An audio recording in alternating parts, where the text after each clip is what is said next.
তো বন্ধুরা, উড়ানের আজকের এপিসোডে তোমরা অনেক সুন্দর চমৎকার একটা ভিডিও দেখতে পারবে।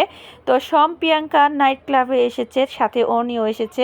তো মহারাজ তাদের বন্ধুদের সাথে করে নিয়ে এসেছে। দেখলো প্রিয়াঙ্কা অনি সবাই নেশা করে ডান্স করছে। এদিক দিয়ে নস্করও আছিল, নস্কর ডান্স করছে, প্রিয়াঙ্কার হাত ধরলো, হাত ধরে টানাটানি করছে। এরই মধ্যে মহারাজ দেখে ফেললো। তো তার কিছুক্ষণ পরে রোমা, পূজা আর রিয়া আসছে। তখন রোমা বলল, কি ব্যাপার, উনি এইখানে এসেছে? রিয়া, তুই সত্যিই জানিস? তখন বলো, হ্যাঁ আমি সত্যিই জানি এইখানে এসেছে। তখন পূজাকে বললো, দেখছিস পূজা, তুই তো অনেকে কিছুই বলছিস না। তো পূজা বললো, আমি সব ঠিক করে ফেলবো।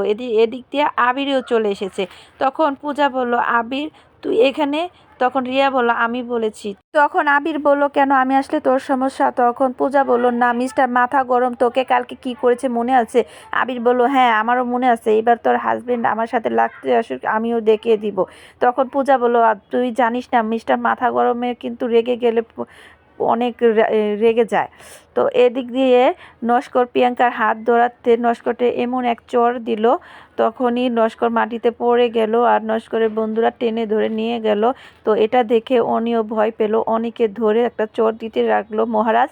তো মহারাজের সেই মনে পড়লো যে পূজার মা মহারাজকে দিব্যি দিয়েছিল, তাই আর মারলো না। তখন বলল, রোমা এসে বলল, বাবা তুমি আমার ছেলেকে মেরো না, আমার ছেলেকে ছেড়ে দাও। তখনই বলল, তোমার কি মনে আছে বাবা আমার সেই দিব্যির কথা, তুমি অনেকে মারবে না? তখনই বলল, মা আপনি আর রিয়া চলে যান, আমি অনিকে দেখে নিচ্ছি। তখন বলল, তুমি তাহলে দেখো। তো বলল, পূজা আর অনি থাক, আমি বাসায় পৌঁছে দিব। তো এদিক দিয়ে আবির আসলো, বলল, আপনার এত মাথা গরম কেন?